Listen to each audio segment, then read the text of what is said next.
সুতরাং রাত যদিও 12টা বাজে, কিছু সময় তো আছেন নাকি বলে? আমিও কিছু সময় আসছি, বেশি না। আপনাদেরকে একটু করে কোনো বয়ান করার মতো এরাদা ইচ্ছা আমার নাই। সুতরাং ইহতিমামের সাথে কিছু কথা শোনেন। তো কি বলতেছিলাম যে কখনো কখনো ঝড়ে বক মরে, ফকিরের কারামতি বাড়ে। এত জোরে আওয়াজ দিবেন আশপাশের আওয়াজ যেন সব বন্ধ হয়ে যায়। জোরে কোন সুবহানাল্লাহ, আওয়াজ করে বলেন আলহামদুলিল্লাহ, লা ইলাহা ইল্লাল্লাহ, জোরে বলেন আল্লাহু আকবার, আল্লাহু আকবার, জোরে বলা আল্লাহু আকবার, জোরে বলা সুন্নাত। জোরে বলেন আল্লাহু আকবার,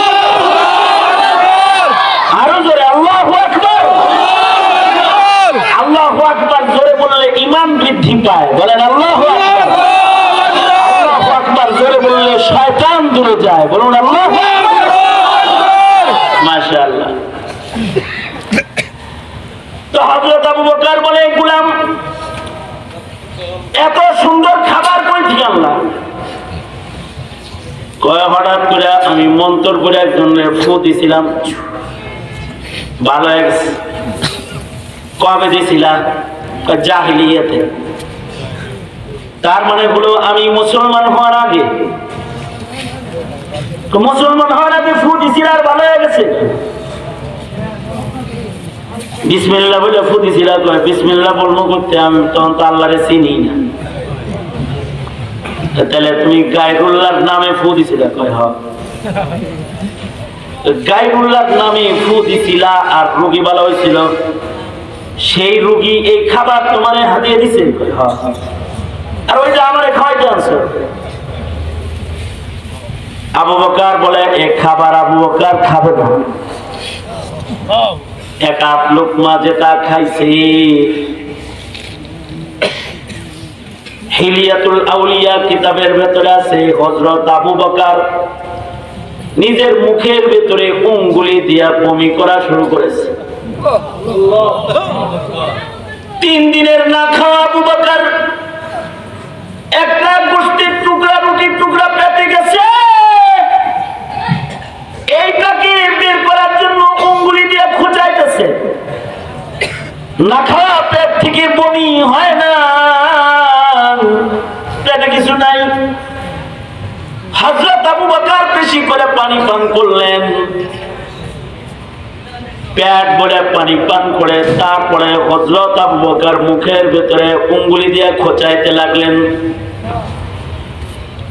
এক পর্যায়ে হযরত আবু বকরের প্রচন্ড বমি হলো। 3 দিন পরে যে রুটি টুকরাটা হযরত আবু বকর ভক্ষণ করেছেন, রুটির টুকরাটা পানির সাথে বের হয়ে আসলো। হযরত আবু বকর বলে, আলহামদুলিল্লাহ, হারাম রুটি আমার দেখি হজম হয় নাই। আল্লাহর আদালতে এবার আবু বকরকে আসামি হইতে হবে না।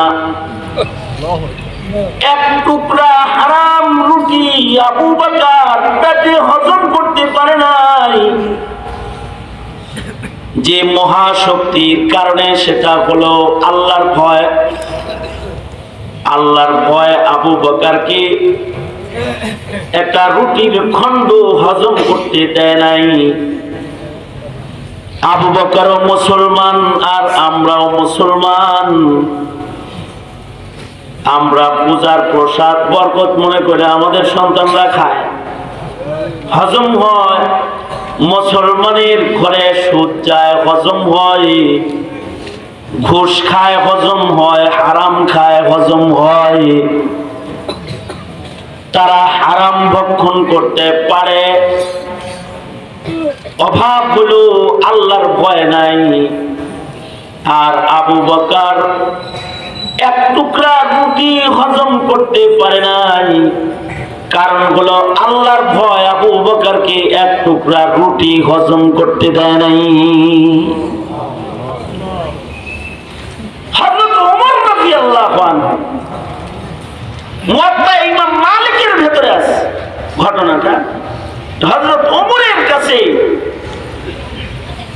দুধ হাদিয়া আসছে। হযরত ওমর তখন খলিফাতুল মুসলিমিন। দুধ হাদিয়া আসলে হযরত ওমর দুধ পান করলেন। যিনি দুধ নিয়ে আসছে হযরত ওমর তাকে বললেন, এই দুধগুলা বুঝি তোমার বাড়ির পালা কোনো গরু ছাগলের দুধ? আগন্তুক বলে, না আমিরুল মুমিনিন, আমি গরিব মানুষ, এগুলো আমার বাড়ির ছাগলের দুধ না। তবে এই দুধগুলা বাইতুল মালের দুধ, রাষ্ট্রীয় বাইতুল মালের দুধ।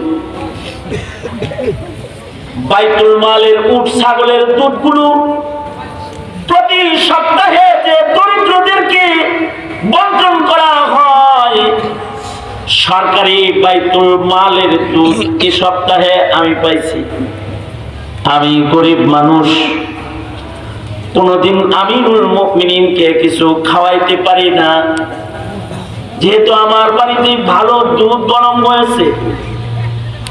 চিন্তা করলাম আমিরুল মুমিনিন হযরত ওমরকে এক গ্লাস খাওয়াই। তাই নিজের ওই দুধগুলার থেকে একটা গ্লাস দুধ আপনার জন্য হাদিয়া আনছি।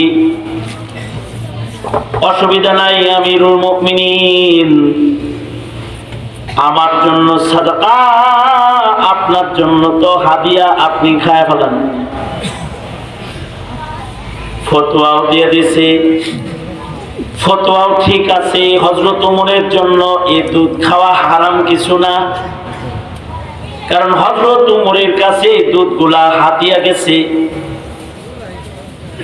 কিন্তু হযরত ওমরের খৌফ ও খাশিয়াতে খোদাবন্দি, ওয়া আম্মা মান খাফা মাকামা রাব্বিহি ওয়া নাহান নাফসা আনিল হাওয়া।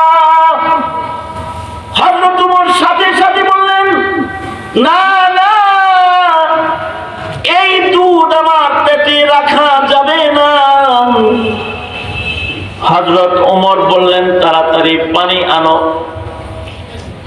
হযরত ওমরের সামনে পানি হাজির করা হলে হযরত ওমর পানি পান করলেন। মানুষের পেটের ভিতরে বিষ ঢুকে গেলে যেমন পেট ড্রেসিং করে বিষ বের করা হয়, হযরত ওমর পানি পান করে করে নিজের মুখের ভেতরে উঙ্গুলি দিয়ে দিয়ে বারবার বমি করে পেটের দুধগুলাকে হযরত ওমর বের করে ফেললেন।